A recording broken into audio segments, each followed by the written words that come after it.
सिंहासन बत्तीसी कहाँ से आया?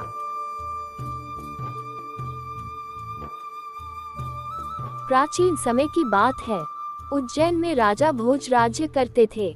वह बड़े दानी और धर्मात्मा थे। उनके बारे में प्रसिद्ध था कि वह ऐसा न्याय करते कि दूध और पानी अलग अलग हो जाए। नगरी में एक किसान का एक खेत था, जिसमें उसने कई साग सब्जी लगा रखी थी। एक बार की बात है कि खेत में बड़ी अच्छी फसल हुई। पूरी जमीन पर तो खूब तरकारियां आईं, लेकिन खेत के बीचों बीच थोड़ी सी जमीन खाली रह गई। हालांकि किसान ने उस जमीन पर भी बीज डाले थे, लेकिन वहां कुछ नहीं उगा। किसान ने वहां खेत की रखवाली के लिए एक मचान बना लिया। जब भी किसान मचान पर चढ़ता अपने आप चिल्लाने लगता, कोई है, राजा भोज को पकड़ लाओ और सजा दो, मेरा राज्य उससे ले लो, जाओ जल्दी जाओ। सारी नगरी में यह बात आग की तरह फैल गई और राजा भोज के कानों में पहुंची। राजा ने कहा, मुझे उस खेत पर ले चलो, मैं सारी बातें अपनी आंखों से देखना और कानों से सुनना चाहता हूँ। राजा भोज जब उस जगह पहुँचे तो उन्होंने भी वही देखा कि किसान मचान पर खड़ा है और कह रहा है, राजा भोज को फौरन पकड़ लाओ और मेरा राज्य उससे ले लो। ये सुनकर राजा चिंतित हो गए। चुपचाप महल में लौट आए। उन्हें रात भर नींद नहीं आई। सवेरा होते ही उन्होंने राज्य के ज्योतिषियों और जानकार पंडितों को इकट्ठा किया। उन्होंने अपनी गोपनीय विद्या से पता लगाया कि उस मचान के नीचे कुछ छिपा है। राजा ने उसी समय आज्ञा दी कि उस जगह को खुदवाया जाए। खोदते खोदते जब काफी मिट्टी निकल गई तो अचानक एक सिंहासन प्रकट हुआ। सिंहासन के चारों ओर 8-8 पुतलियां यानी कुल 32 पुतलियां खड़ी थीं। सबके अचरज का ठिकाना न रहा। राजा को खबर मिली तो सिंहासन को बाहर निकालने को कहा, लेकिन कई मजदूरों के जोर लगाने पर भी वह सिंहासन टस से मस न हुआ।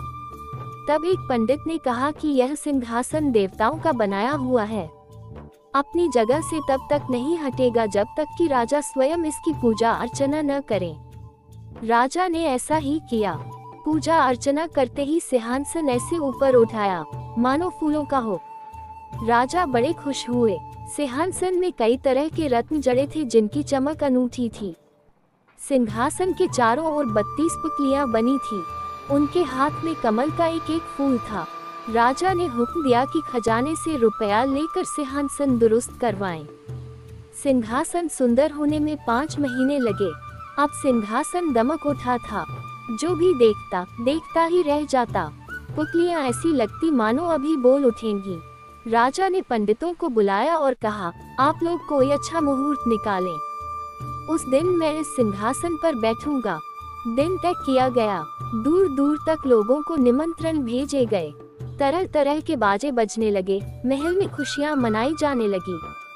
पूजा के बाद जैसे ही राजा ने अपना दाहिना पैर बढ़ाकर सिंहासन पर रखना चाहा कि सारी पुतलियां खिलखिलाकर हंस पड़ी। लोगों को बड़ा अचंभा हुआ कि यह बेजान पुतलियां कैसे हंस पड़ी। राजा ने अपना पैर खींच लिया और पुतलियों से पूछा, ओ सुंदर पुतलियों, सच सच बताओ कि तुम क्यों हंसी? पहली पुतली का नाम था रत्नमंजरी। राजा की बात सुनकर वह बोली, राजन, आप बड़े तेजस्वी हैं, धनी हैं, बलवान हैं, लेकिन इन सब बातों का आपको घमंड भी है। जिस राजा का ये सिंहासन है वह दानी, वीर और धनी होते हुए भी विनम्र थे, परम दयालु थे। राजा बड़े नाराज हुए। पुतली ने समझाया, महाराज, ये सिंहासन परम प्रतापी और ज्ञानी राजा विक्रमादित्य का है। राजा बोले, मैं कैसे मानूं कि राजा विक्रमादित्य मुझसे ज्यादा गुणी और पराक्रमी थे। पुतली ने कहा, ठीक है, मैं तुम्हें राजा विक्रमादित्य की एक कहानी सुनाती हूँ। सिंहासन बत्तीसी की पहली पुतली रत्नमंजरी ने सुनाए एक कहानी।